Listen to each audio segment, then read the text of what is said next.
Assalamualaikum warahmatullahi wabarakatuh. Bismillahirrahmanirrahim. Kita lanjutkan kajian kita. Allah berfirman di dalam surat Asy-Syams surat 91 ayatnya 9 dan 10. Bismillahirrahmanirrahim.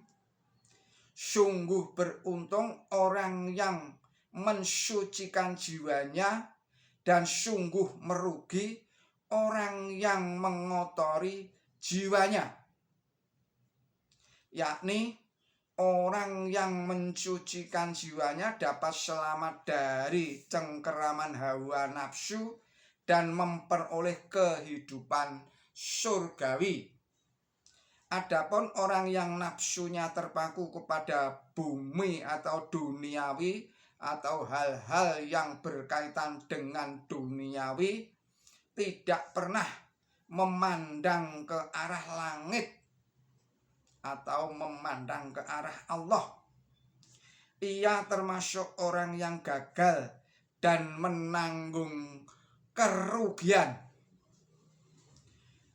Berhubung untuk mencapai kehidupan surgawi tidak cukup hanya dengan usaha insani, maka pada beberapa tempat di dalam Quran suci manusia ditekankan agar berdoa, bermujahadah sebagaimana diajarkan oleh Allah Subhanahu wa taala di dalam surat Al-Mu'min surat 40 ayatnya 60.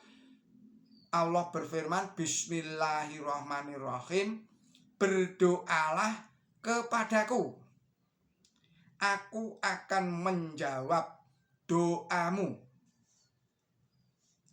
Dan lagi Allah berfirman di dalam surat Al-Baqarah surat nomor 2 ayatnya 186, Bismillahirrahmanirrahim, apabila ada hambaku yang menanyakan wujudku, bagaimana membuktikan adanya dan bagaimana mengetahui bahwa Tuhan ada, maka jawabannya adalah sesungguhnya aku sangat dekat.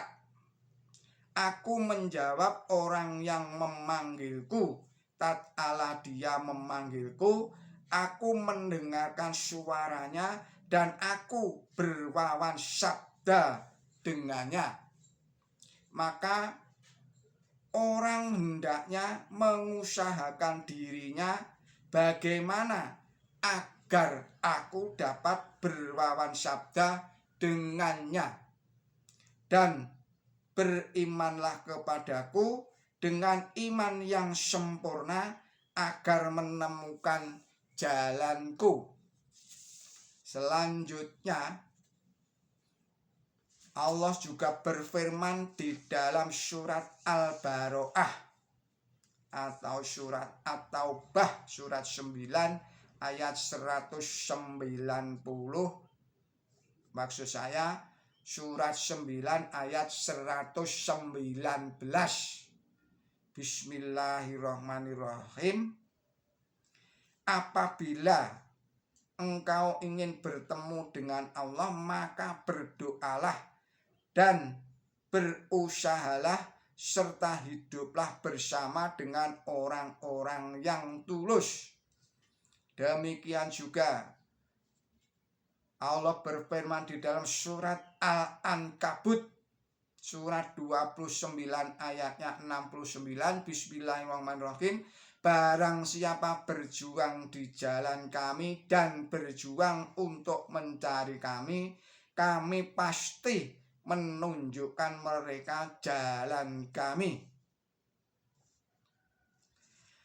Semua hukum ialah yang dapat menghantarkan manusia mencapai hakikatnya Islam, sebagaimana pernah dijelaskan.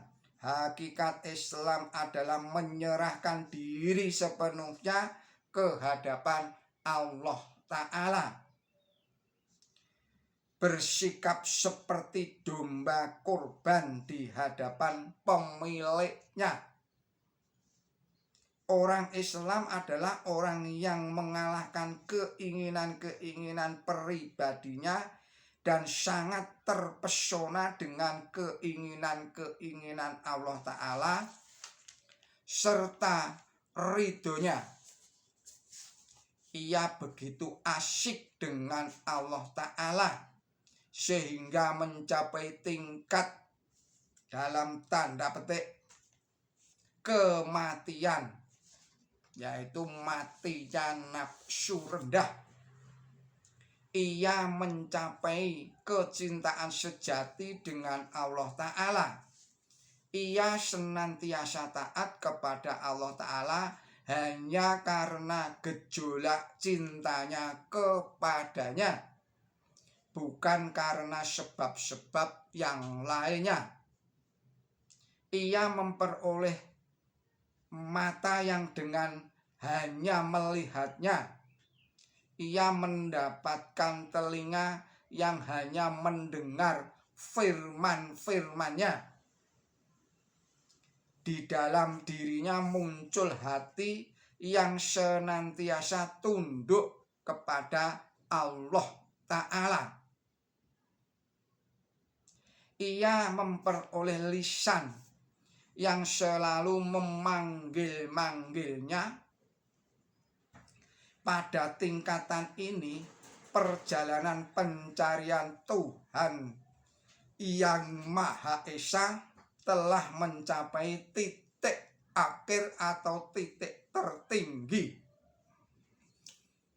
Urusan insan telah sampai pada batas kemampuan yang optimal, dan gejolak hawa nafsu manusia benar-benar telah mati, sehingga rahmat Allah Ta'ala, yakni kalamnya yang hidup serta cahayanya yang berkilauan, memberikan kehidupan baru. Ia menikmati keindahan kolam ilahi, atau ia menikmati kalam ilahi. Cahaya yang amat lembut, yang akal tidak dapat menyingkapnya dan mata tidak mampu menjangkaunya, dengan sendirinya dekat dengan hati manusia. Sebagaimana Allah berfirman di dalam surat Qaf surat 50 ayat 16, Bismillahirrahmanirrahim, kami lebih dekat kepadanya daripada urat lehernya. Pendek kata, Allah Ta'ala juga bisa dekat dengan manusia yang fana, sehingga tibalah waktunya kebutaan manusia lenyap dan jadilah matanya bercahaya. Manusia melihat Tuhannya dengan matanya yang baru. Ia mendengar suaranya dan ia mendapatkan dirinya dalam keadaan terselimuti dengan cahayanya Allah Ta'ala. Maka tujuan agama telah tercapai. Manusia telah menyaksikan Tuhannya, maka lalu membuang jauh-jauh jubah kehidupannya yang hina dan kotor. Ia mengenakan satu kemeja cahaya. Ia bukan hanya menunggu pertemuan dengan Tuhan yang Maha Esa dan surga di akhirat sebagaimana telah dijanjikan, melainkan di tempat ini, di dunia ini, ia telah mendapat atau ia telah dapat mengenal Tuhan yang Maha Esa, dapat menerima firman Tuhan yang Maha Esa, memperoleh kenikmatan dari surganya Tuhan yang Maha Esa.